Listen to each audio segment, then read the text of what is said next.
프랭클린은 1769년 1월 필라델피아에서 개최된 미국 철학회 재창립대회의 의사록의 서문에서 중국 식물들을 미국으로 쉽사리 이식할 수 있는 가능성의 토대로 여겨지는 중국과 미국 간의 지리적 유사성에 대해 이미 이렇게 밝힌 바 있다. 우리가 여행가들의 보고를 신뢰한다면 A. 동일한 위도에서 이 나라는 토양, 기후, 공기의 온도, 바람, 날씨, 그리고 많은 자연산물에서 중국이나 아시아의 동부면을 이루는 땅의 지면과 아주 유사하다. 그리고 동일한 유사성은 구세계의 서부면과 우리 대륙의 서부면 간에도 두드러진다. B. 반면 동일한 대륙의 동부면과 서부면은 아주 다르다. 필라델피아는 북위 40도에 위치해서 중국의 북경과 아주 동일한 위도에 있고, 그리고 스페인의 마드리드, 프란시스코 드레이크경이 점유한 샌프란시스코의 위도와 같은 곳에 위치한다. 두 대륙의 같은 쪽, 즉 동부면에 위치하는 필라델피아와 북경에서 겨울은 춥고 여름은 아주 덥다. 두 장소에서 같은 바람이 같은 효과를 낳는다. 그리하여 두 곳에서 북서풍은 차고 매섭다. 남서풍은 따뜻하고 메마르다. 북동풍은 냉습하다. 남동풍은 습하지만 따뜻하다. 게다가 지배적인 일반적 바람은 겨울에 북서풍이고 여름에는 남서풍이다. 그러나 마드리드와 캘리포니아는 거의 모든 사정이 서로 일치할지라도 사정이 다르다. 프랭클린은 중국과 미국의 지리적 유사성은 지질과 식생, 산삼 등 자연산물에서도 나타난다고 밝힌다. 이 유사성은 날씨와 기후에서만 명백한 것이 아니라 토양과 자연적 산물에서도 현저하다. 담배, 상류꾼, 자리공, 감나무, 뽕나무는 여러 다른 나무와 더불어 중국의 토착나무들이다. 이것들은 아메리카의 이 지역의 토착 식생이기도 하다.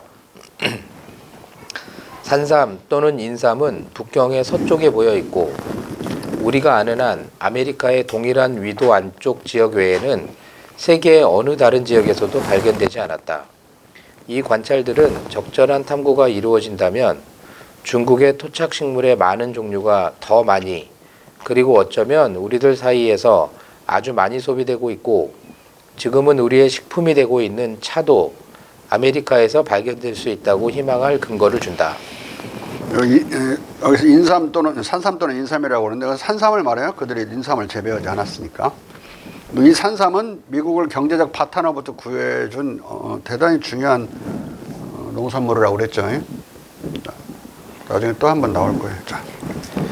프랭클린은 미국에서 산삼이 발견된 것에 고무되어 차도 발견될 것이라고 기대하고 있다. 상술했듯이 프랭클린은 뒤할뒤에 중국 통사의 독서와 중국 연구를 통해 중국의 산삼을 알았다. 미국에서 산삼은 1738년 바트램에 의해 필라델피아 지역에서 처음 발견되었다. 프랭클린은 이 산삼 발견 소식을 펜실베니아 가제트에 1738년 7월 27일자 기사로 보도했다. 미국은 중국을 통해 산삼의 신비로운 효험과 엄청난 경제적 가치를 알게 되었다. 이 산삼의 놀라운 경제적 가치는 독립 직후 경제적 파산 위기에 처한 미국을 구하는 1등 상품이 된다.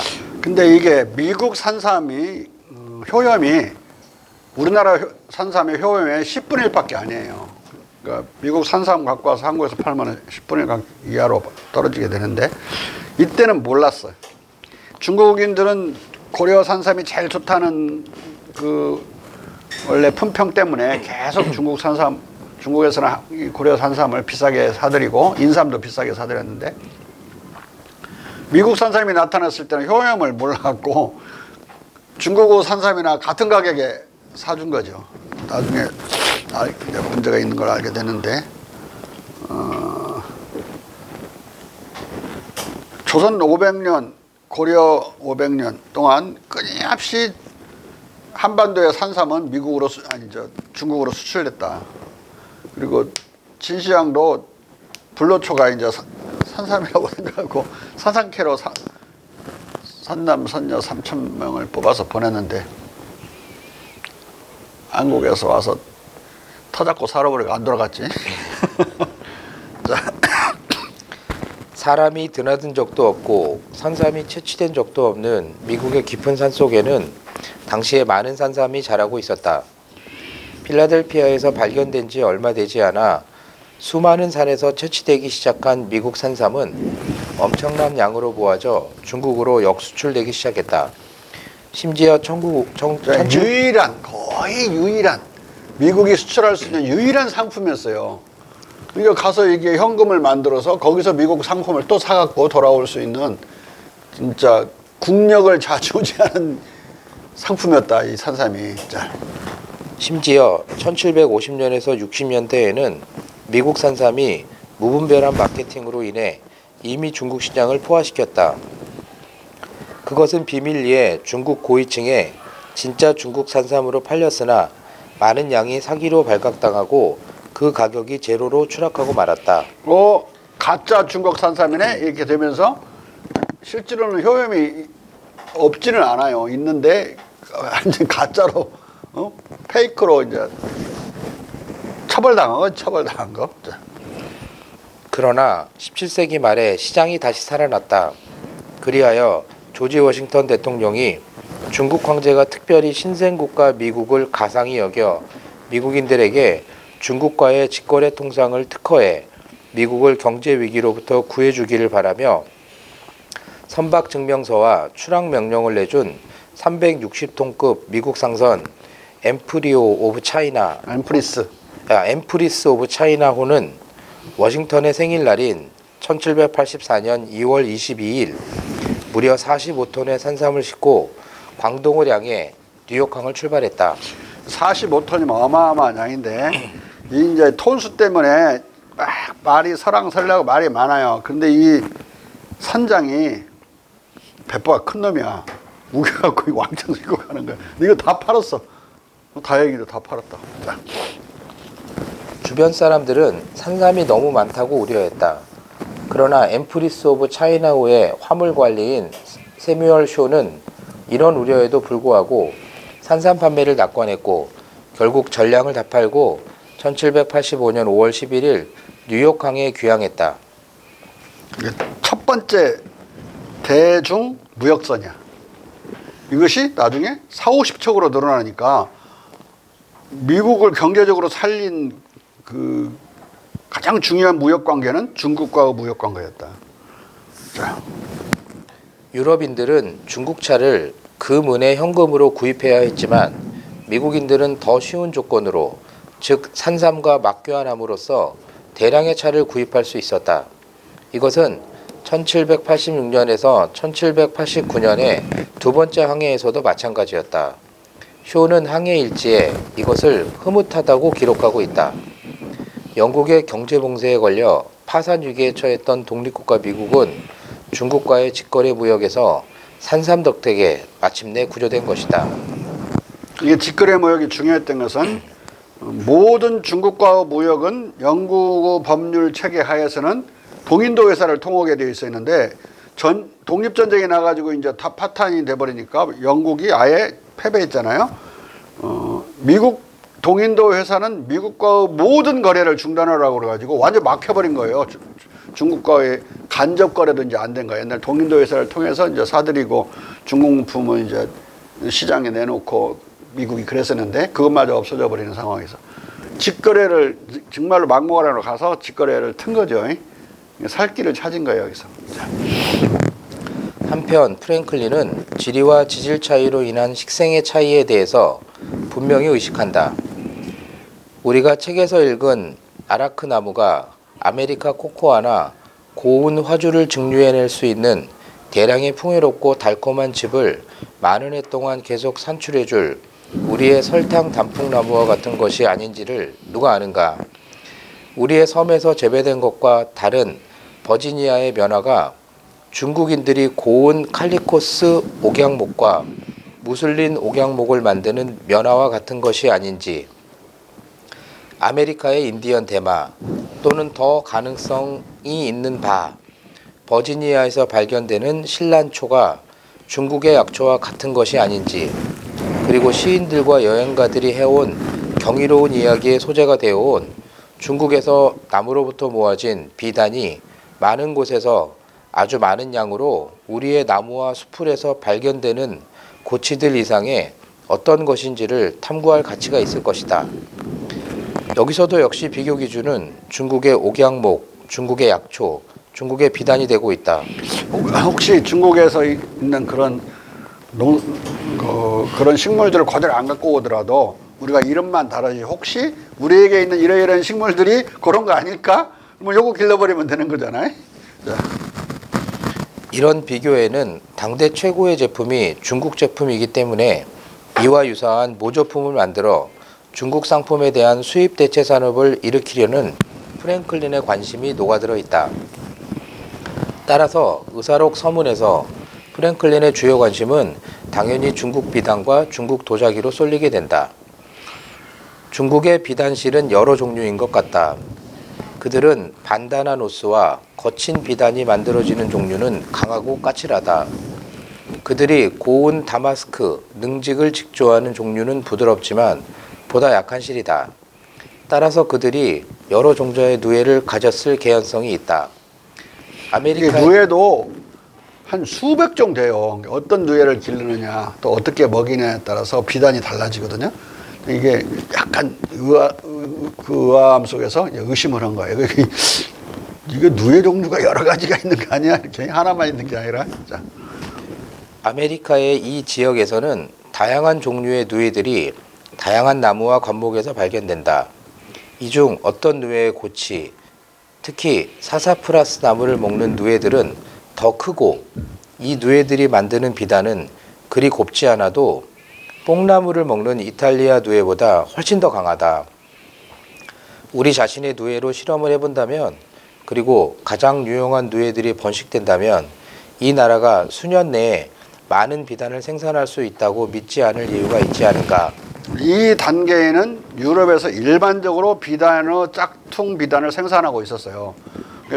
그런데도 중국이 강력한 경쟁력을 중국 비단이 유지할 수 있었던 건 딱 하나였는데 그때는 아주 하얗거나 미색의 쌀밑자, 미색의 그 비단을 생산하는 능력이었어요.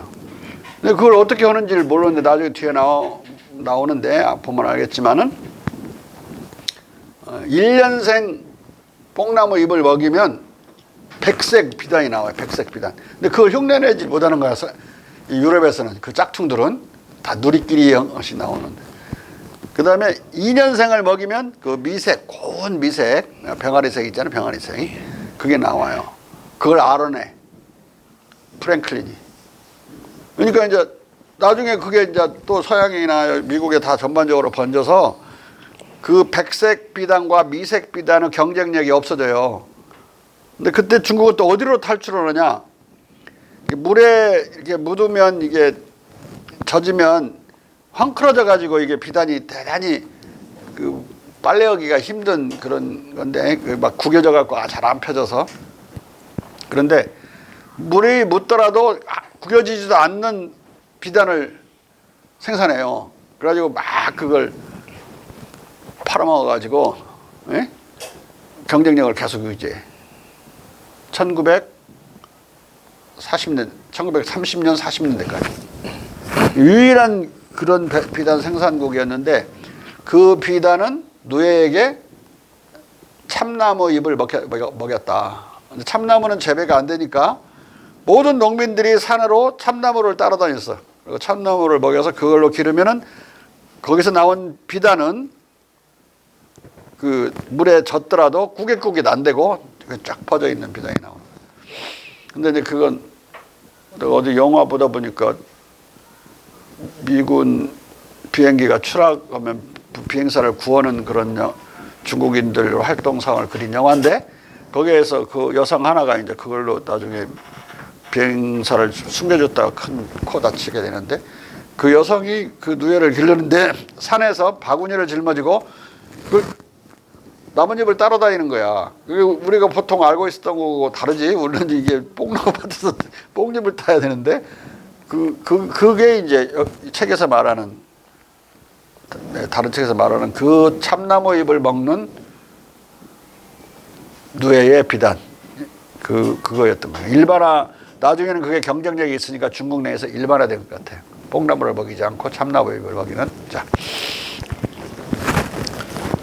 이와 같이 프랭클린의 온갖 관심은 중국 비단을 탐구하고 미국의 독자적 제품과 기술을 개발해서 중국의 제품과 기술을 따라잡는 데 맞춰져 있다.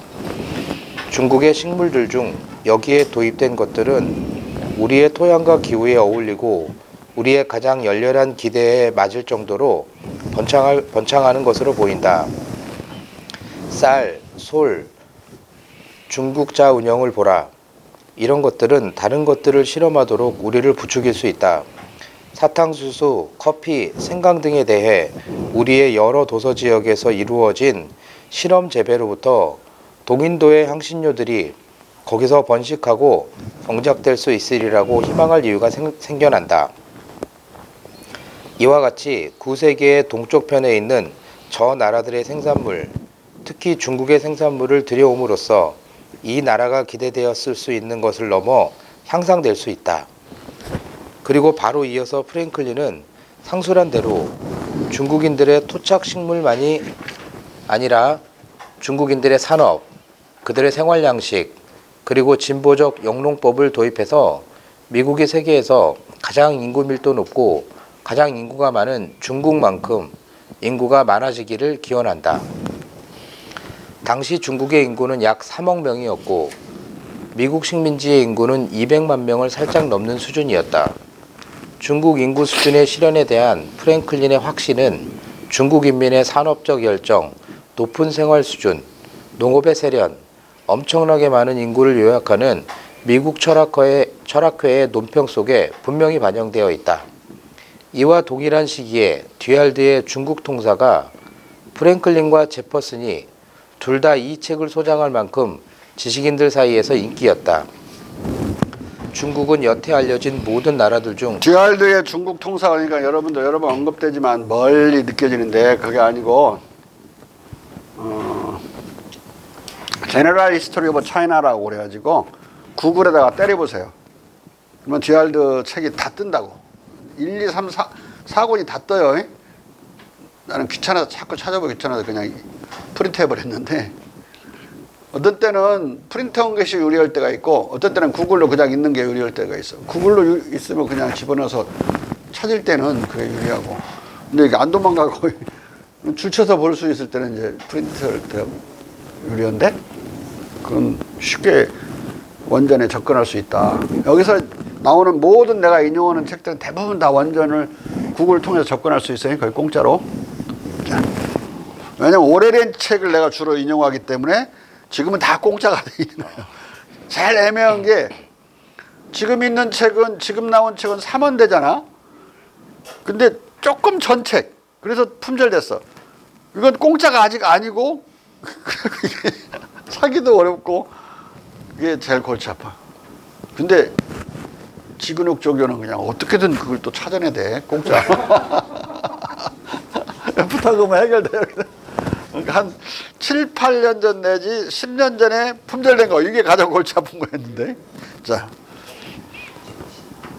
중국은 여태 알려진 모든 나라들 중 가장 놀라운 나라다는 말로 시작되는 서문을 달고 있는 이 책의 전체를 관통하는 신빙성과 신뢰성은 이 책이 식민지 사회에 미친 영향력의 열쇠였다. 프랭클린은 미국 안에서 더 유교적 환상가와 같게 행동하면서 중국을 롤 모델로 간주했다. 미국 철학회 4대 회장 오버홀저는 프랭클린의 실용적 정신이 1771년 의사록에 1권에 간행된 이 학회의 취지의 성명을 통해 숨쉬고 있고 프랭클린은 시간이 가면 미국이 산업의 부에서 중국과 많은 유사성을 보유하게 되기를 희망했다고 회상했다. 오버홀저에 앞서 이 학회의 3대 회장을 지낸 토마스 제퍼슨도 프랭클린의 야무진 희망을 공유했을 것이다. 하지만 프랭클린이 중국의 농업과 산업을 두고 꾸는 부유한 미국의 꿈은 여기서 그치지 않고 중국 특산의 도자기에까지 뻗친다. 우리 땅의 내부는 이미 이루어진 실험으로부터 많은 부추김에도 불구하고 거의 탐사되지 않았다. 아주 다양한 진흙이 존재하고 아주 다양한 진흙이 존재하고 이 중 많은 것은 가치가 있다. 개중 어떤 것들로는 좋은 도가니를 만들었고 세계의 어떤 벽돌과도 맞먹는 내화 벽돌도 만들었다. 그중 다른 진흙들은 시간이 흐르면 중국산 도자기에 맞먹는 도자기가 여기서 만들어질 것이라고 희망하도록 유인할 정도로 불타는 과정에서 잘 내응했다. 프랭클린의 중국 동경은 미국 땅의 각종 진흙의 좋은 성질을 믿고 심지어 미국 땅에서 중국 도자기와 품질 면에서 맞먹는 도자기를 생산할 것에까지 확대되고 있다.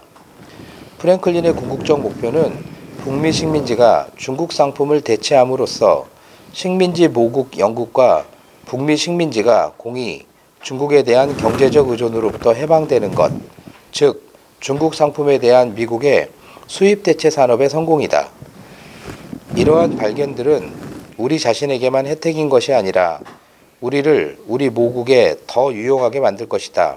여기 더 진행되기 전에 한마디 더 붙이면 이랬기 때문에 미국만이 아니라 그 이전부터 영국이나 프랑스도 끊임없이 수입 대체 산업, 어떻게 하면 완벽한 짝퉁을 만들어낼까 이런 관심으로 집중돼서 1720년에서 30년 사이에는 거의 모든 제품의 짝퉁 생산에 성공하고 1750년 이후 후반부터는 품질이 중국과 뭐 대등하거나 능가할 수도 있는 짝퉁, 더 이상 이제 짝퉁이 아닌 거의 자기들의 고안품과 같은 중국 제품들이 다 나오게 돼요.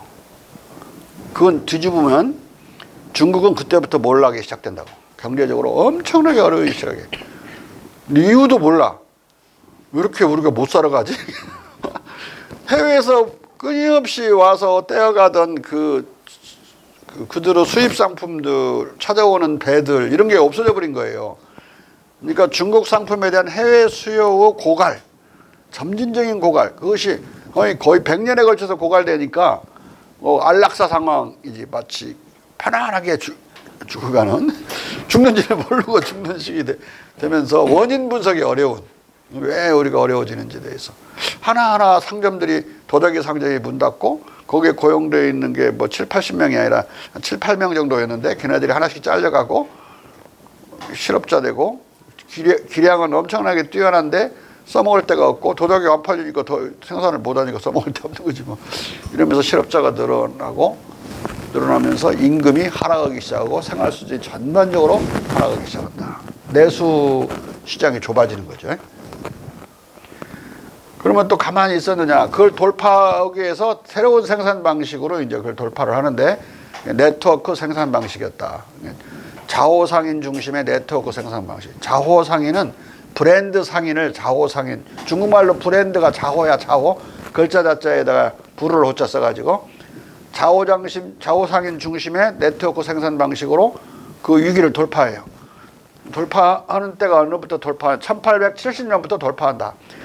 명나라 말부터 이 자호상인 중심의 네트워크는 만들어졌는데 그것이 이 위기가 오니까 특히 아편전쟁에 의해서 타격을 받은 뒤에는 급속히 확산.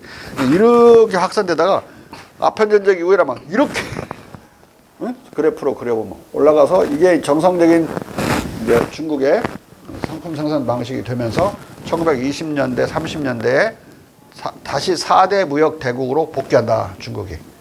그 대목은 사람들이 잘 몰라. 그 중국이 다시 복귀한지는. 왜냐하면 거기를 가리고 있는 게 많잖아. 공산혁명을 통해서 폭삭 망해서 막 또 30년간 헤매고 그 다시 일어나기 시작한 건 80년 이후니까 중일전쟁 났지, 공산당들 난리를 쳤지, 자력경생한다고?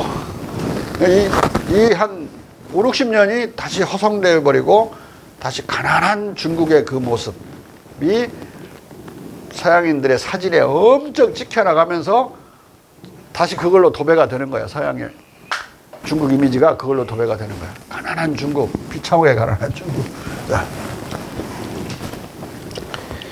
이 발견들은 모국의 경계심을 불러일으키거나 모국의 제조업에 조금도 간섭하지 않고 우리의 산업을 전면적으로 전개시킬 것이다.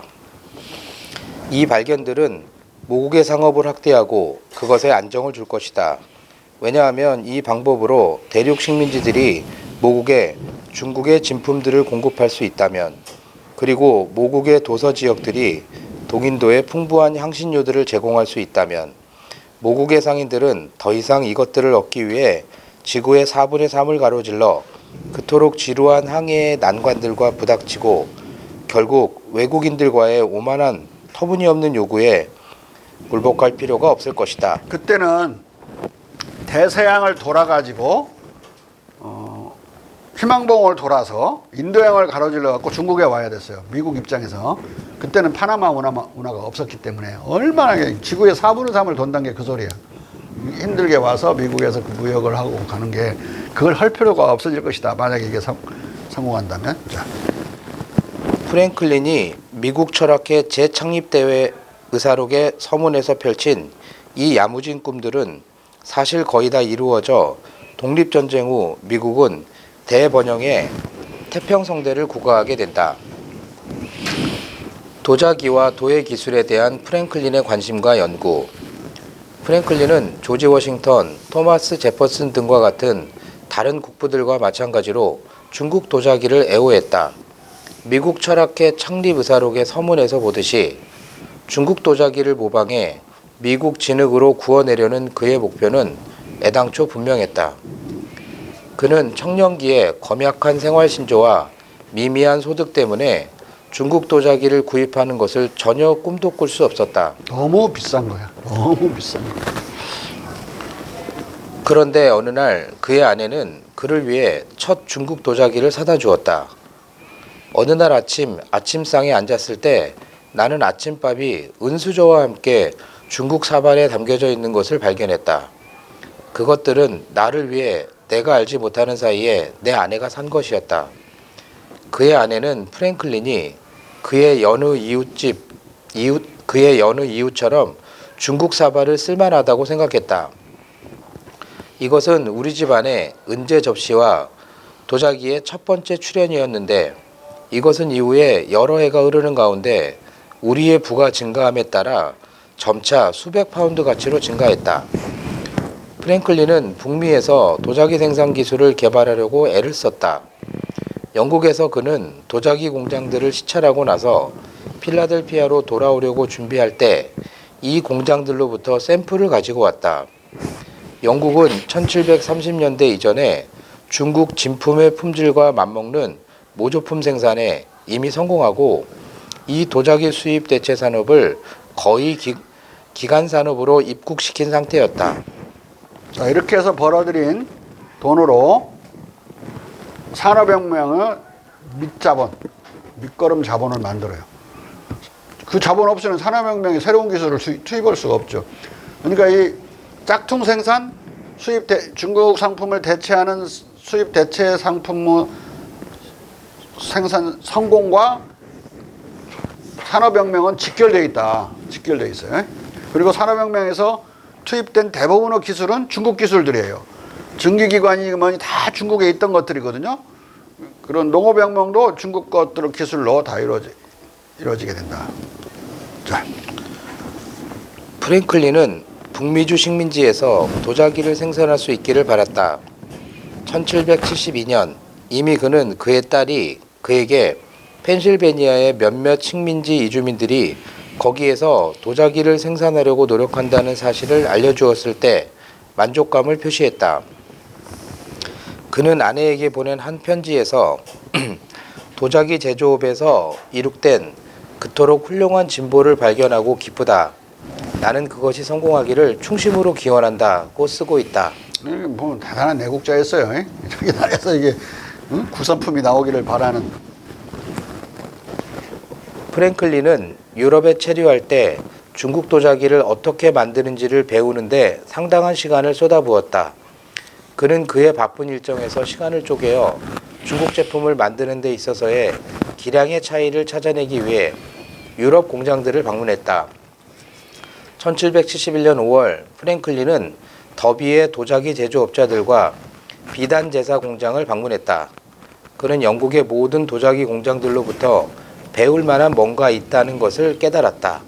이런 걸 연구하는 것은 지금 대단히 쉬워졌어요. 이 사람은 전집이 그대로 다 떠 있기 때문에 구글에 거기서 차이나 소문자 차이나를 때리면 이제 도자기잖아요. 아니면 포르셀른 때리면 이 프랭클린이 도자기에 관해서 이야기한 것이 다 그냥 일제히 뜨니까 물론 골라내기는 쉽지 않지만 다 읽어봐야 되니까 그러면 전반적으로 그 도자기에 대한 이 사람의 입장을 알 수가 있다.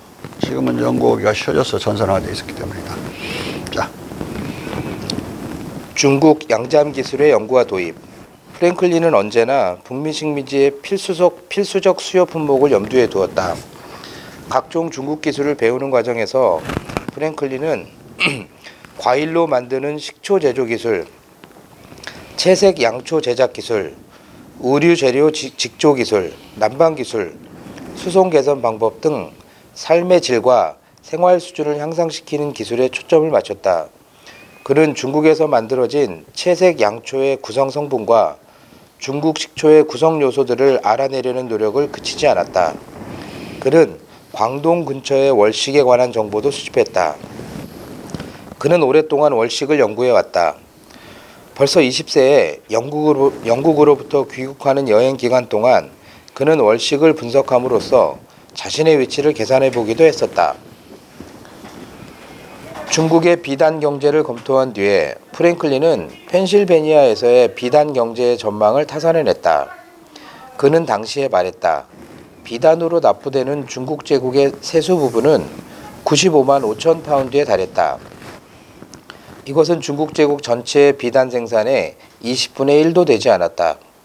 펜실베니아의 뽕나무 가로로 이식된 100만 주의 나무는 수년 내에 영국에 100만 스털링의 연간 산출고를 가능케 하고 어떤 길도 공동체 안에서의 다른 필수적 노동 부문을 방해하지 않는다. 17세기 초 영국의 제임스 1세가 기후 좋은 버지니아에서 담배 경작을 철저히 뿌리 뽑고 상전 경작과 양잠의 식민주의자들을 고용했을 때 북미 식민지의 양잠업이 처음 시도되었다. 여기서 담배와 뽕나무밭은 완전히 상극이죠. 5km 이상 떨어져 있지 않으면 그 담배 냄새가 뽕나무 자라는데 스며들거나 뽕나무에 얹히면 그걸 누에가 먹으면 다 죽어버려요. 그러니까 허가 없이 5km 이내에 뽕나무 5km 이내에 담배를 길러가지고 손해를 입히잖아요. 그러면 소송 걸어갖고 옛날 다 받아내고 그랬어. 뽕이 더러워져가지고 누에가 다 죽어버렸는데 그럼 누에 값을 받았다고 소송 걸어서 담배 키운 사람한테. 담배는 1년생이기 때문에 바로 커버려갖고 그게 이제 막 5km까지 날아간다는 건 상상도 못했겠지만 5km 떨어져서 서지 않으면 안 돼요. 자, 철저히 뿌리 뽑아야 되는 철저히 뿌리 뽑고 거기 상전을 만든 거죠. 목적은 비단 생산이 아니라 모국 영국에서의 비단 생산을 위한 누에고치나 원사를 공급하는 것이었다.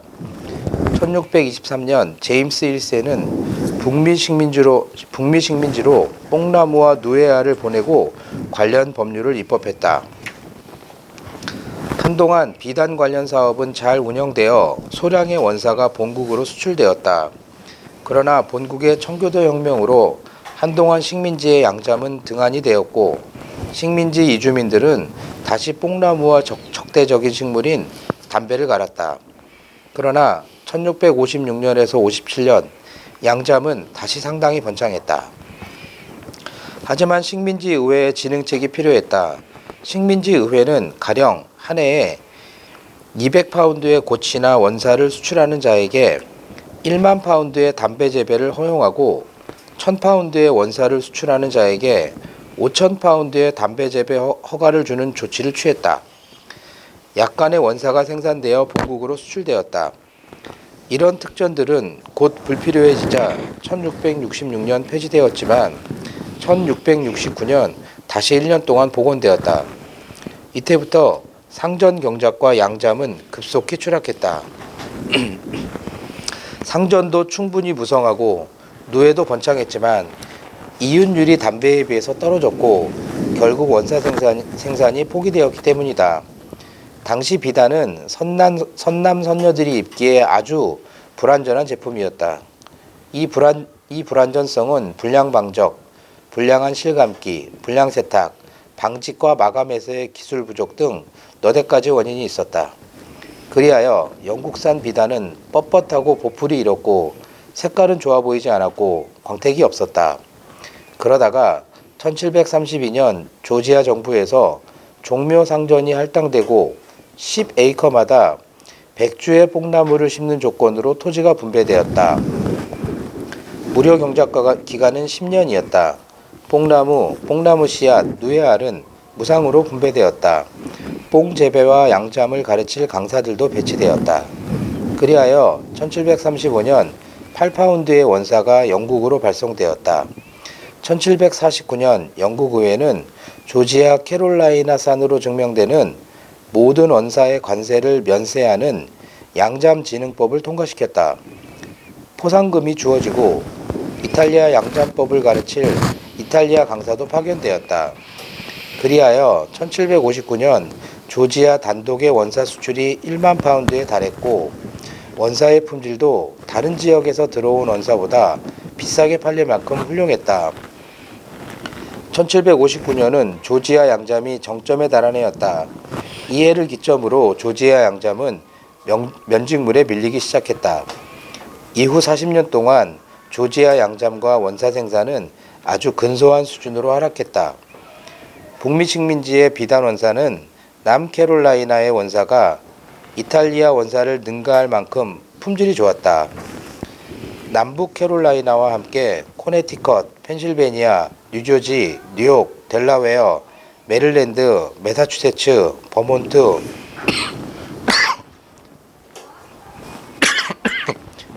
뉴햄프셔, 메인 등도 양잠에 뛰어들었다. 1769 또는 1770년에 필라델피아에는 그에게 알려준 제사장들이 들어섰고 1771년에 2300파운드의 고치가 방적되었다. 당시 식민지 대리인으로 잉글랜드에 주재하던 벤저민 프랭클린은 미국 철학회에 제사장 설치를 촉진하기를 바라는 서신을 보냈고 미국 철학회는 프랭클린의 이 촉구 서신을 받고 제사장 설치에 875파운드의 공개 기부를 했다. 프랭클린은 편지와 함께 학회의 양자막 전문서도 같이 보냈다. 그리하여 펜실베니아에서 양잠업과 제사업은 번창했다. 많은 오랜 미국 가문은 조상이 만든 비단 의복들을 아직도 보관하고 있다. 그러나 독립전쟁이 이 산업에 제동을 걸었는데 평화가 찾아오고 양잠과 제사업은 부분적으로 복원되었다. 그러나 1780년에서 1820년까지 미국에서 생산된 원사의 양은 아주 많지 않았다. 그것은 간의 수공업이었다.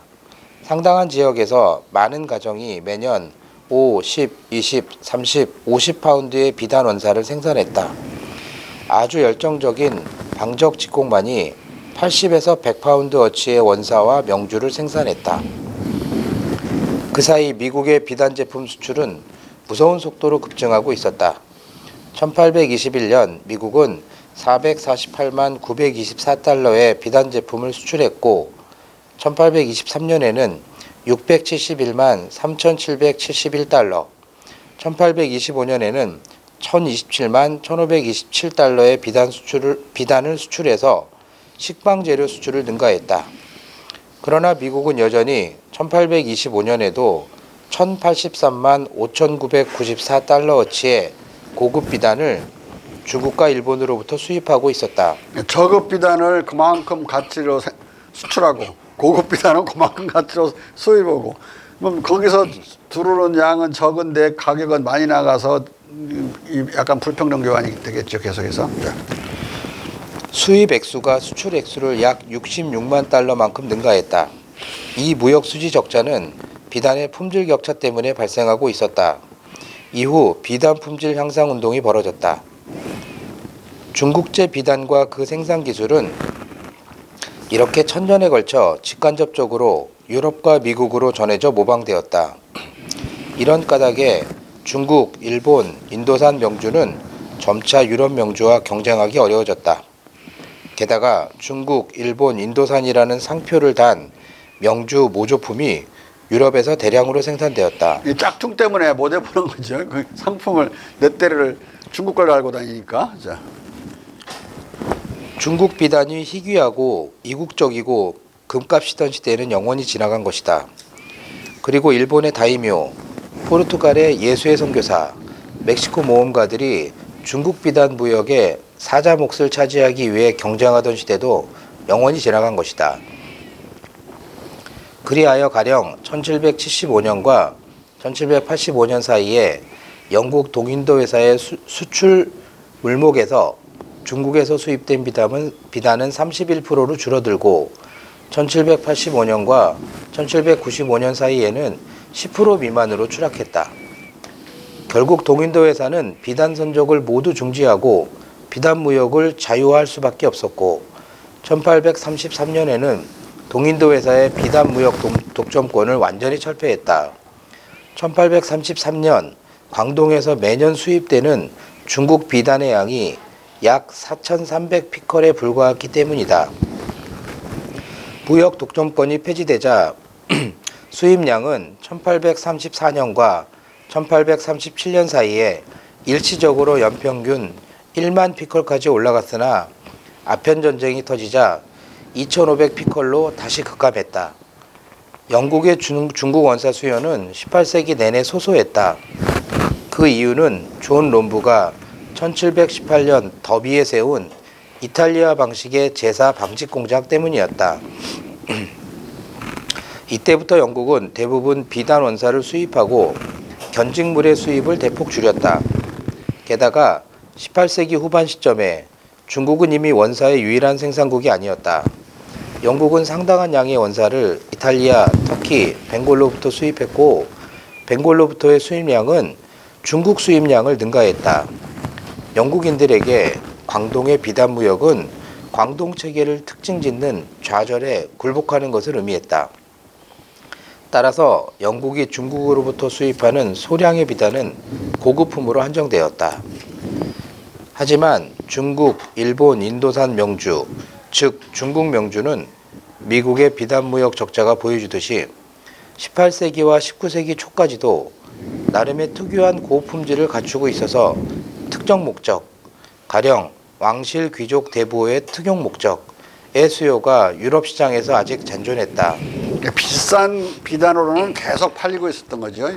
그 양은 줄어들을지 몰라도 가격은 높기 때문에 이제 여전히 중국은 최고품이야라는 건 계속 그 브랜드는 유지되고 있었다. 자. 유럽과 미국의 비단 제조업자들이 아직 흉내낼 수 없었던 중국 특유의 고급 비단인 새하얀 백색 비단과 연노란 미색 비단을 생산 판매하는 중국 비단업의 품질 경쟁력은 19세기 초까지 유럽의 모든 모조 또는 짝퉁 비단에 대해 미묘하고 까다로운 질적 차별의 격차를 아직 유지할 수 있었다.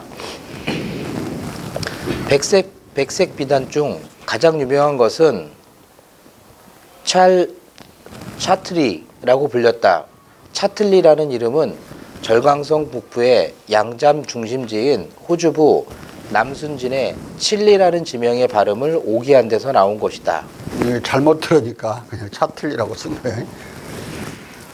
미색 비단은 하이닝이라고 불렀고 이 하이닝이라는 명칭은 절강성 성도 항주로부터 60km 떨어진 고장인 해녕이라는 지명의 영문 표기에서 나왔다. 그러나 서양 비단업자들이 이 차틀리, 하이닝 등 백색, 미색 비단 생산의 비밀을 터득함으로써 중국 비단은 19세기 초반부터 서양 비단, 특히 미국 비단 제품에 대해 경쟁력을 잃게 되었다. 중국의 백색, 미색 비단 생산 기술의 비밀을 제일 먼저 터득한 사람은 벤자민 프랭클린이었다. 중국의 비단 산업에 큰 관심을 가졌던 프랭클린은 일찍이 비단 제조의 엄청난 경제적 가치를 잘 알고 있었다. 그는 중국의 비단 생산 역사를 공부하고 유럽의 모조품 비단 생산의 역사를 이렇게 정리했다. 자, 그냥 읽은 걸로 해요. 이건 이렇게 쭉 네. 짝퉁 생산은 노력이 진행되어 왔다. 자, 네, 그런데 인도와 유럽 등지에서 생산되는 누리끼리한 황색 비단은 색상면에서 중국의 순백색 비단과 미색 비단을 따르지 못하고 있었다. 1771년 프랭클린은 이 품질 격차를 간파했다. 유럽의 비단은 모두 노랗고 인도 비단도 대부분 그렇다. 그런데 중국에서 오는 것은 하얗다. 당시 순백색 비단은 중국과 터키, 부르사와 아드리아노플에서만 생산되었다. 프랑스, 이탈리아, 스페인 비단도 백색이 나오기는 했지만 순백색이 아니었고 때로는 연록색이 뒤섞여 있었다. 프랭클린은 중국의 양장 기술을 면밀하게 조사해 마침내 순백색 비단의 비밀을 알아낸다. 그는 1771년 그는 미국 양잠업자 에반스에게 이렇게 알리고 있다. 나는 그 나라에 대한 오길비의 보고서 안에서 다음과 같은 사실을 발견한다. 절강성에서 중국인들은 우리가 유럽에서 포도나무를 그렇게 하듯이 뽕나무를 1년에 한 번 전정하고 높은 나무로 자라는 것을 허용치 않는다. 왜냐하면 오랜 경험을 통해 그들이 가장 작고 가장 어린 뽕나무의 잎이 가장 좋은 비단을 만든다는 것을 배웠고 또 이럼으로써 첫 번째 방적을 어떻게 두 번째와 구별하는지를 알고 있기 때문이다. 즉, 첫 번째 방적한 생사는 어린 잎에서 나오는데 3월의 수집해서 누에를 먹인다. 두 번째 방적한 생사는 늙은 여름 잎사귀에서 나온다. 비단의 차이를 만드는 것은 어린 잎과 늙은 잎에 따른 먹이의 변동이다. 첫 번째 생사와 두 번째 생사의 가격은 중국인들 사이에서도 다르다. 최상품 비단은 3월의 비단이고 가장 거친 비단은 6월의 비단이지만 둘 다 한 해 안에 나온다. 프랭클린은 이후에도 중국인들의 뽕나무 재배법과 비단 가공법에 관한 정보를 획득해 미국 필라델피아 양장업자들에게 보급했다. 그리고 1772년 2월에는 캐드왈라더 에반스에게 처음부터 끝까지 양잠 과정을 묘사한 중국 그림을 여러 장을 보내주었다. 그리고 1772년 7월에는 북미주와 기후가 같은 중국의 한 지방에서 대량의 두 번째 생사가 생산된다는 것을 알았다. 2회 생산의 관행에 어떤 큰 불편도 따르지 않는 것으로 느껴진다면 그것은 당신들의 연간 생산량의 커다란 보탬이 될 것이다. 그는 필라델피아 비단 제사장 경영자들에게 동일한 것을 할 수 있는지를 알려고 애써야 한다고 말해 주었다. 결국 미국 양잠업자와 비단 제조업자들은 1770년대에 중국의 진품 비단과 질적으로 동등한 미제 비단을 생산하는 데 성공했다. 프랭클린은 펜실베니아와 뉴저지에서 비단 생산을 고취했고 이후 1771년부터 이 지역들에서 혁명 발발 시기까지 비단이 생산되었다. 그러나 미국 비단 산업은 1777년 독립전쟁으로 한동안 진행되지 못했다. 그러나 프랭클린이 획득한 이 백색, 미색 명주 생산의 기술적 비밀은 1820년대 이래 벌어진 미국의 비단 품질 향상 운동을 타고 전국적으로 확산되었다. 아마 이 기술은 유럽으로도 이리저리 전파되었을 것이다. 그러나 순백색 비단을 만드는 이 새로운 기술이 미국의 중국 비단 수입을 대체하며 미국의 경제 발전에 크게 기여하기 시작한 연도를 정확하게 짚을 수 없다. 하지만 19세기 말 미국이 비단 산업에서도 중국을 제치고 선두를 달리기 시작한 것에서 프랭클린이 모조하는 데 성공한 백색, 미색 비단의 위력을 실감할 수 있겠다. 중국식 난방 시스템의 도입과 개량. 북아메리카 북부지방의 겨울은 길고 추웠다. 식민지 시기에 대부분의 사람들은 벽난로에 불을 피움으로써 집을 따뜻하게 데웠다. 그러나 벽난로는 위험했고 또 많은 나무를 소모했다. 프랭클린은 열 효율이 별로 안 좋은 거죠. 많은 나무를 떼도 그렇게까지 방안 전체가 골고루 따뜻하지도 않았고 아주 따뜻하지도 않았어요. 그 앞에 대가를 쳐박고 있지 않는 한. 자. 프랭클린은 더 나은 방법이 있을 것이라고 생각했다. 1740년대에 식민지의 인구 증가는 연료를 공급하는 큰 삼림들을 현저히 잠식해 들어갔다. 가옥의 난방은 점점 더 비싸지는 한편 사용되는 나무는 아주 비효율적이었다. 프랭클린의 추정에 의하면 6분의 5가량의 열이 굴뚝으로 즉각 빠져나가 버렸기 때문이다. 열효율이 대단히 낮은 거야. 6분 후 1만 방 안에 남으니까 계속 떼도 별로 안 따뜻한 거지. 자. 프랭클린은 1785년 이러면 그냥 굴뚝에 앉아 있는 게 더 따뜻할 것 같아. 시커매지더라고. 프랭클린은 1785년 비인 출신 의사 존 인제하우츠에게 보낸 긴 편지에서 서양식 난방의 문제점을 분석하고 중국인의 난방 기술을 배워야 한다고 말했다. 그는 일단 기존 굴뚝의 기능 일반을 이렇게 판단한다. 굴뚝의 독트린은 지금까지 일반적으로 잘 이해되지 않은 것으로 보이고 굴뚝에 관한 실책들은 수선되지 않으면 항구적 불편을 달고 다니고 참된 수선이 잘못 생각되면 쓸데없는 지출을 야기한다. 프랭클린은 길고 긴 전문적 분석 끝에 유럽의 굴뚝의 역사와 함께 그 비효율성을 자세히 설명한다. 자, 건너뛰세요. 예. 프랭클린은 영국, 프랑스, 독일 중에서 난방의 난로, 스토브를 쓰는 독일이 연료를 가장 많이 절약한다고 평가하고 있다. 그러나 그는 독일 백성도 중국인들로부터 배워야 할 것이 있다고 말한다. 그들은 그래도 그 기술에서 중국인들부터 뭔가를 배울 수 있다. 중국인들로부터 뭔가를 배울 수 있다. 중국인들의 나라는 아주 인구 많고 완전히 경작되어 있고 나무의 성장을 위해 남겨진 공간이 거의 없고 좋은 연료도 많지 않아서 여러 시대가 흐르는 동안 작은 불이 가급적 멀리 비치게 만들기 위한 많은 발명을 하도록 강제되었다. 프랭클린은 더 쓴 편지 부분에서 석탄 사용도 건강에 나쁘다는 것을 경험으로 인정한다. 결국 서양의 난방법은 목재를 떼든 석탄을 떼든 너무 많은 연료를 소모하고 너무 열 효율이 낮음과 동시에 비용 면에서나 건강 면에서 불리하다는 것을 확인한다. 중국의 난방법은 독일을 포함한 서양 제국의 난방법에 비해 우월할 것이다. 따라서 프랭클린은 우월한 것이다. 따라서 프랭클린은 도덕 교육에서 기승전 공자이고 국가제도에서 기승전 중국이듯이 난방법에서도 기승전 중국이라고 말하고 있다. 새로운 효율적 난방 시스템에 공을 들이는 과정에서 프랭클린은 20여 년 전에 이미 중국의 난방 기술을 연구해 두었다. 굴뚝에 관한 서신에 붙인 노트에서 그는 중국식 온돌 또는 갱을 설명한다. 이게 이제 한국 온돌인데 중국이라고 자꾸 되어 있으니까 누가 이걸 소개해 있는지 모르지만 코리안 온돌이 아니라 차이니스 온돌로. 근데 내가 보면 이게 한국 온돌이에요.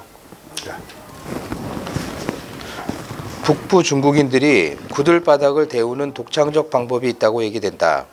바닥은 타일로 만들어지는데 바닥은 1평방피트이고 2인치 두께이고 내 구석은 끝에 올려진 1피트 길이 4평방인치의 벽돌들에 의해 지탱된다.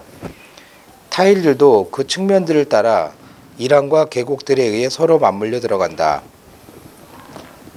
이 형태들은 전체 구들바닥 아래의 계곡을 이룬다. 이 계곡은 주택의 한쪽에 공중으로 나가는 통로 구멍이 있고 그것에서 불이 지펴진다. 그리고 그것은 연기를 몰아가 내보내기 위해 다른 쪽으로부터 생겨나는 연기 통로를 가진다. 연료는 유연탄이고 그 냄새는 방 안에서 이와 같이 회피되는 한편 바닥과 방은 물론 잘 데워진다. 물론 프랭클린은 다른 기술의 경우에서처럼 난방 기술의 경우에도 중국 기술을 그대로 채택하는 것이 아니라 이 중국 기술을 개량해서 미국에 적용했다. 그는 중국 난방 기술이 검댕에 누적 문제가 있다는 것을 알고 연기를 석탄화염으로 태우는 방식으로 이것을 개량한다. 그러나 구들바닥의 아래쪽이 검댕으로 불결해지고 검댕의 두꺼운 에피가 타일들에 대한 뜨거운 공기에 직접 접촉을 많이 방해하기 때문에 나는 연기를 붉게 타는 석탄을 관통해 내려가도록 강제함으로써 연기를 태우는 것이 이 구조물 안에서 아주 유리하다고 생각한다. 연기에 의해서보다 더 많은 열기가 화염에 의해 주어질 것이고 굳을 바닥은 이럼으로써 검댕으로부터 자유롭게 되어 더 적은 불로 더 많이 가열될 것이다. 프랭클린은 바로 연기를 화염으로 태워 검댕을 없애는 방식으로 중국식 난방법을 개선하는 새로운 방안을 제시한다. 연기를 화염으로 태운다는 이야기는 그러니까 많이 연소가 잘 되게 만든다는 소리야. 그러니까 그 가급적 검댕이 적게 나오게 다 타버리게 그냥. 이 목적을 위해 나는 연기 통로를 쇠살대에 각각 빼세워 불과 연기 통로 사이에 오직 하나의 쇠판만을 가지도록 할 것을 제안하고 싶다. 이 쇠판을 통해 연구 통로 안의 공기가 데워져 연기를 잘 끌고 가 쇠판 2에서처럼 내려가도록 강제할 것이다. 불은 이로써 흥분되어 연기 통로의 그 부분 안에서 공기를 희소화시키고 연기가 빨리 올라가게 만들 것이다. 화염은 쇠살대로부터 이렇게 오른쪽과 왼쪽으로 분리되어 통로들 안에서 돌고 굳을 바닥의 모든 부분이 두 통로 E2에 의해 연기 통로 F로 들어가기 전에 화염이 방문할 수 있도록 배치되어 아주 적은 열기만이 손실될 것이고 겨울의 방은 이렇게 아주 편안하게 될 것이다. 이 편지 부록에는 이게 EF에 가서 그림이 그려져 있어요. 도안이 빼버렸으니까 이해하기 힘들 거예요. 아무튼 뭐 가급적이면은 온도를 개량하려고 하는 시도라고 생각하면 돼요. 자. 프랭클린이 그려놓은 도면이 빠져있기 때문에 정확한 이해는 쉽지 않지만 그는 아무튼 중국 난방 기술을 수용한 바탕 위에서 펜실베니아 벽난로라고 부르는 벽난로를 개발했다. 그의 주장에 의하면 이 개량 벽난로의 주요 이점은 당신의 방이 전체적으로 균등하게 데워져 사람들이 난로 주변으로 가깝게 모여 우글댈 필요가 없는 것이다. 많은 사람들이 창가에 앉아 읽기, 쓰기, 바느질 등을 위해 빛을 이용한다. 그들은 방의 어느 부분에서도 편안하게 앉아 있을 수 있다. 이것은 모두가 편하게 한 덩어리가 될 수 없기 때문에 종종 두 벽난로에 불이 지펴져야 하는 큰 가족 안에서 상당한 이점이다. 그리하여 프랭클린의 이 중국식 개량 난방법은 당시로서 가장 효율적이고 비용이 가장 저렴한 새로운 균등 난방법으로서 1780년대 이래 미국 전역으로 점차 확산되기 시작한다. 미국 시민들은 독립 직후 경제 위기가 휩쓸던 시기에도 프랭클린이 응용하고 개량한 효율적이고 저렴한 중국식 난방 기술에 의해 북아메리카의 길고 혹독한 겨울날을 견디고 살아남을 수 있었던 것이다. 북한의 추운 것이 남한의 사람한테는 엄청나게 춥게 느껴질 만큼 추운데 워싱턴 추위 이런 데는 거의 살인적이에요. 잘못하면 죽어버린다고 다. 그러니까 이 난방이 생존을 위해서 정말 중요한 거였죠. 중국 항해 제지 기술의 연구와 만리장성의 축성 계획 및 중국의 연해 모방. 프랭클린은 78세의 늦은 나이 1784년에 중국의 항해 기술에 놀랐다. 그는 말한다. 이 침몰의 화재에 관해 얘기하는 동안 우리는 중국인들의 잘 알려진 관행적 방법, 즉 격벽들로 큰 선박의 선창을 빈틈없이 뱃밥을 먹인 여러 개의 개별 선실로 나누는 방법, 이에 대해 당신은 세느강에 있는 당신의 배 안에서 이 큰 선박의 모델을 주었다를 상기하지 않을 수 없다. 뱃밥이란 뭐냐면 판자와 판자를 붙여갖고 바닥을 만들고 그래서 물이 안 들어오게 만드는데 이게 물이 스며들어와요. 자꾸 거기를 이렇게 시로라기 같은 걸 가난하게 쪼개가지고 이걸 만들어서 거기다 박아. 이걸 뱃밥이라고 그래. 물이 못 들어오게 박아. 사이에다가. 이 경우에 이 선실들 중 하나에서 누수가 솟아나오면 다른 선실들은 이것에 의해 영향받지 않는다.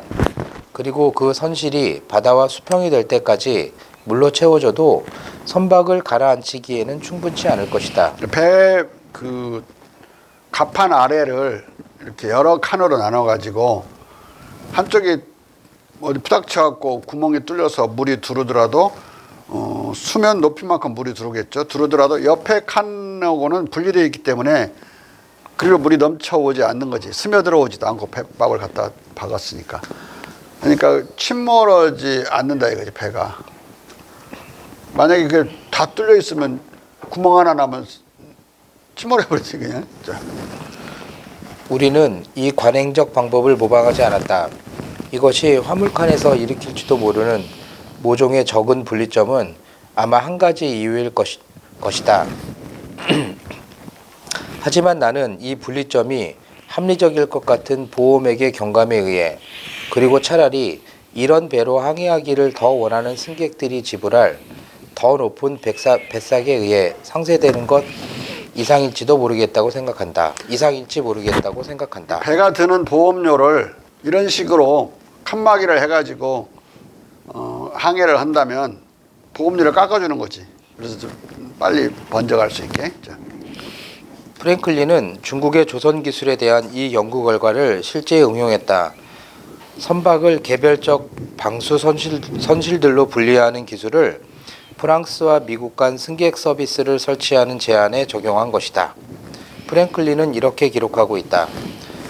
선박들이 화물을 싣지 않을 때 그 선창은 불편 없이 중국 방식에 따라 여러 별실로 나뉠 수 있다.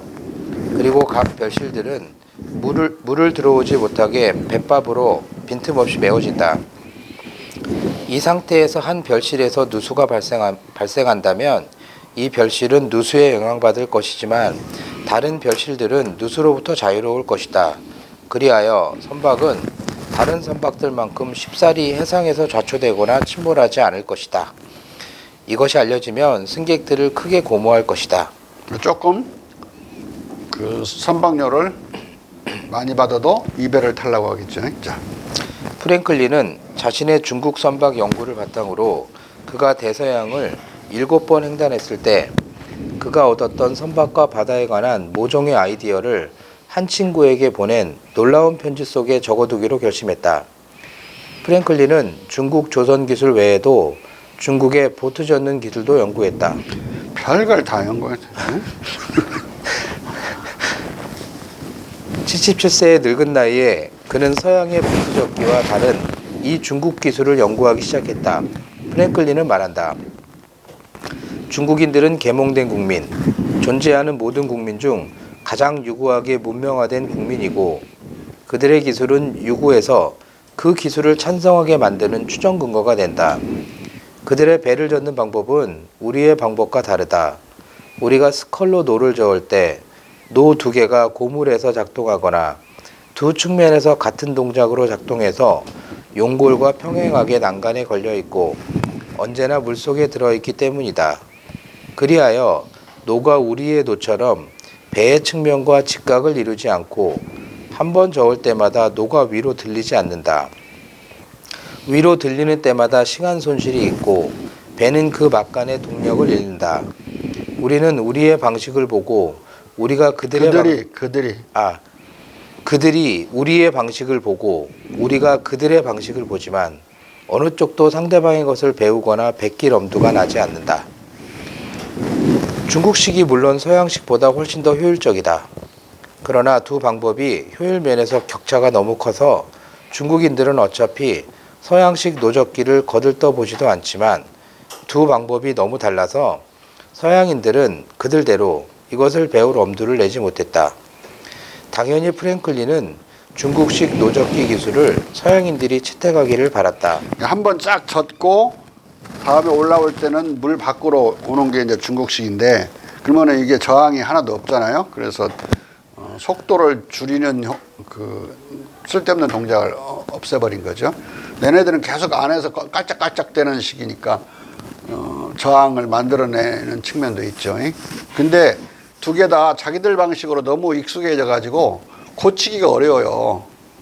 안 배워 그러니까 서로 안 배워버려 그냥. 자.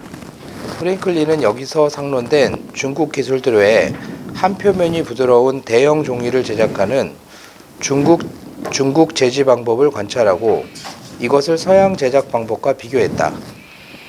그들이 종이장을 만든다면 중국에서는 4.5자 길이와 1.5자 넓이를 상정할 때 그들은 두 개의 큰 통을 준비하는데 각각이 5자 길이의 2자 넓이다.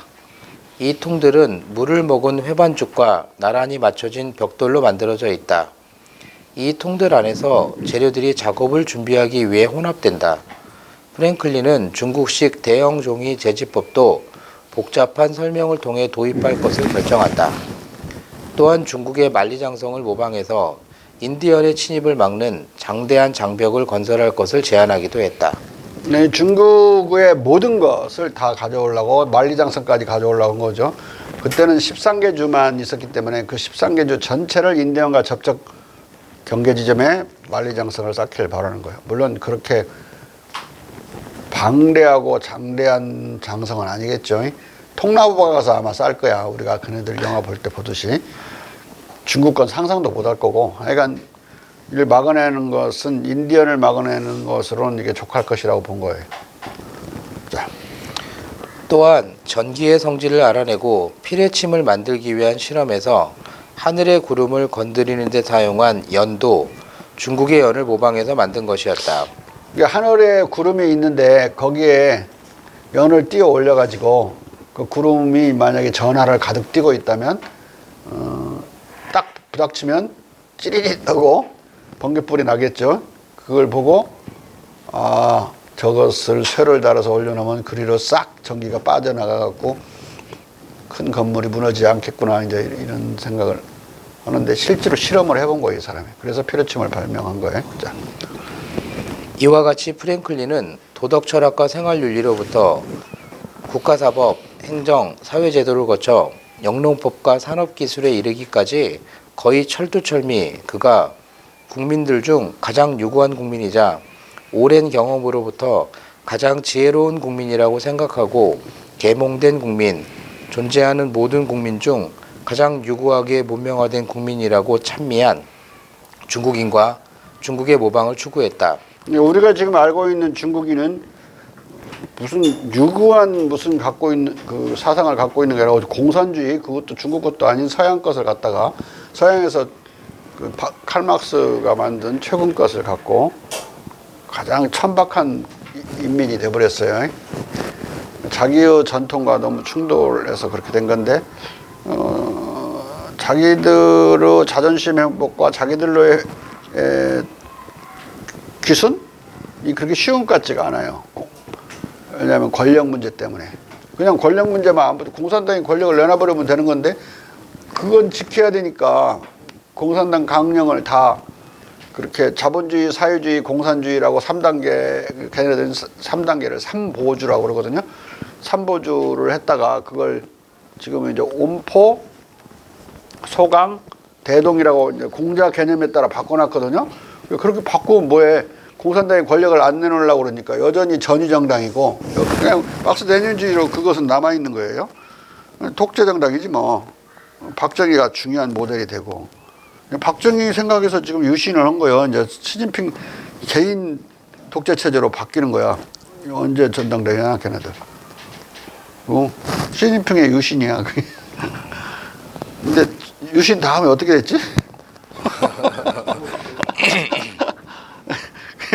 아직 그들이 죽을 줄 모르고 저러고 있다. 나는 그런 생각이 들었다. 프랭클린의 생각과 행동은 미국의 형성과 발전에 결정적 영향을 미쳤고 자신의 삶의 궤적과 중국 연구 및 모방의 일평생을 통해 그 자신도 최초의 미국인으로 형성되고 발전했다. 그의 스토리는 미국의 탄생의 스토리, 그가 자신의 마음속에서 발견한 그 다음 그것을 도와 현실 세계 속에서 전체적으로 창건한 미국의 탄생의 스토리다. 따라서 그의 궤적을 통해서 미국 공화국은 유교적 민주공화국으로 조형될 수밖에 없었던 것이다. 제퍼슨, 메디슨, 페인 등 다른 국부들도 제퍼슨과 유사한 중국 동경의 학습과 활동의 궤적을 보였기 때문에 미국 공화국이 유교적 민주공화국으로 건국되었다는 역사 기술은 사실성을 더하는 것이다. 이제 여기 이제 메디슨이나 또 메이슨이라고 있거든요. 메이슨이나 뭐 페인이나 다 공자 추종자들이고 공자를 다 읽은 사람들이고 중국처럼 나라를 만들려고 다 한 사람들이에요. 그 가장 철저한 사람은 프랭클린이었지만 이들도 똑같은 사상의 노선을 달리고 있었다. 자.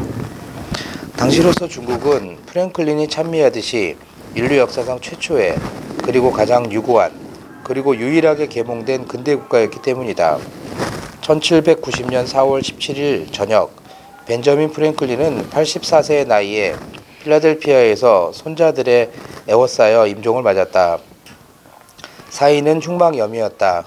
2만여 명의 시민들이 위대한 미국 영웅으로서의 미국 유자에게 마지막 경의를 표하기 위해 모여들었다. 필라델피아의 전 성직자들이 올드 크라이스트 처치 묘지로의 장례 행진을 이끌었고 유력한 시민 지도자와 경제 지도자들이 그의 관을 운구했다. 미국 유생 프랭클린은 그의 부인 데보라와 그의 아들 프란시스 곁에 묻혔다. 전 세계의 백성들은 그의 죽음을 애도했다. 그는 푸어 가난한 누구의 달력이라는 거 있잖아요. 그걸로 전 세계적으로 이미 유명해져 있었어요. 그걸 다 영국 가정도 다 붙여놓고 있었으니까 거기에 아주 금싸라기 같은 표어들이 많이 있었잖아요. 거기에 아니스트 베스트 폴리시도 하나 들어있고. 자. 그는 미국과 해외로부터 수십만 명의 사람들의 삶을 터치하고 그들의 존경을 얻었다. 토마스 제퍼슨은 그의 친애하는 아버지 같은 오랜 친구를 추념하는 마음의 일단을 1791년 2월 윌리엄 스미스 목사에게 보내는 편지에서 이렇게 표현했다. 나는 당신의 요구에 응해서 나의 지식 안에 위대한 우리나라 사람 프랭클린 박사의 기억을 정당하게 대하는 것이라면 무엇이든 전하고 싶은 소망과 의무를 둘 다 느낍니다. 박사학위 없어요. 근데 박사라고 불렀어요. 근데 아. 영국에 가서 명예 박사를 나중에 받았어요. 네, 그래도 이제 진짜 박사는 아니지. 그 DJ 같은 박사지. DJ 박사학위 2개 있어. 자. 철학은 프랭클린 박사에게서 빛나는 주요 명사들 중 하나가 빛을 잃고 소멸했다는 것을 개탄해야 합니다. 17, 18세기의 유럽인들은 공자를 소크라테스에 대비시켰지만 19세기 몇몇 미국인들은 공자와 프랭클린 사이의 유사성을 지목했다. 하지만 이단과 이교에 대한 관용을 모르는 미국의 독단적 개신교도들은 거의 한결같이 공자를 무신앙자로 배격했고 프랭클린을 철학적 깊이가 없는 실용주의자로 깔보았다. 가령 1868년 가령 한 에세이스트는 크리스티안 이그제미너에서 공자는 영감을 받지 않은 교사로 보이고 적어도 신에 대해 약간의 지식을 가졌던 벤자민 프랭클린의 한 작은 모형일 뿐이다고 혹평했다. 그러나 알드리치에 의하면 공자와 그 사람은 드라곤 앤드 더 이글이라는 용과 독수리라는 책을 쓴 사람인데 이건 이제 중국 사상과 이제 미국과 건국 사이의 관계를 다룬 책이에요. 드라곤 용은 중국을 나타내고 이글은 이제 미국을 나타내는 거. 그러나 알드리치에 의하면 공자와 프랭클린이 완전히 상이한 지성분과에 또는 지식범주에 속하기 때문에 양인을 직접 비교하는 것은 어느 의미에서 허튼 짓이다. 공자는 예수나 소크라테스처럼 자기의 인격 속에 윤리학의 체계, 다양한 요소의 종교, 국민적 전통을 포괄하는 전설적 인물인 반면 프랭클린은 근대사 안에서 과학, 정치, 문예에서의 그의 업적이 구체적이고 잘 문서화되어 있는 활동적 인물형이다. 다른 한편 공자와 프랭클린이 공히 이들에 의해 대표되는 국민적 문화의 체현자들로서 거의 신화적인 지위에 도달했다는 것은 사실이다. 하지만 이 신화들의 구성 요소들은 거의 상호 유사성이 없다. 공자는 헤아릴 수 없이 인애로운 현자로 간주되고 프랭클린은 입지전적이고 기략이 많은 기업가로 간주된다. 그럼에도 불구하고 두 문화 영웅은 자기들이 처한 지성적 환경에 가장 훌륭한 특질을 전형적으로 체현한 것으로 여겨지고 인품에서 굉장한 독립성을 지닌 것으로 여겨진다. 프랭클린은 이미 미국에서 최초의 서적대여 도서관과 더불어 최초의 난방주택을 설립한 사람으로 유명했고 심지어 최초의 포르노 제작자로도 유명했다. 그리고 프랭클린은 중국과 공자에 관한 더 많은 정보를 갈망한 사람으로도 잘 알려졌다. 그는 무엇보다도 미국 최초의 인류 중국 애호자로서 공자 숭배자였던 것이다. 그러나 후세의 미국인들이 그를 공자와 견주는 것을 프랭클린 자신이 알았더라면 아마 펄쩍 뛰었을 것이다. 공자의 가르침에 따라 늘 겸손을 개인적 덕목으로 갈고 닦았던 프랭클린은 스스로를 단지 공자의 미국 제자 또는 미국 유자로 자리매김하면서 미국 신상으로 살았기 때문이다. 그러니까 장사도 열심히 하고 기업도 열심히 하고 성공에서는 공공심에 따라 퍼블릭 스피릿에 따라 공동체에 기여를 하고 활동했던 그런 중국의 신상같이 살았기 때문에 중국의 신상 같은 사람이 자기를 공자에다 비교하면 아니라고 그러겠죠. 나는 신상이야 그냥. 오늘 여기까지 합시다.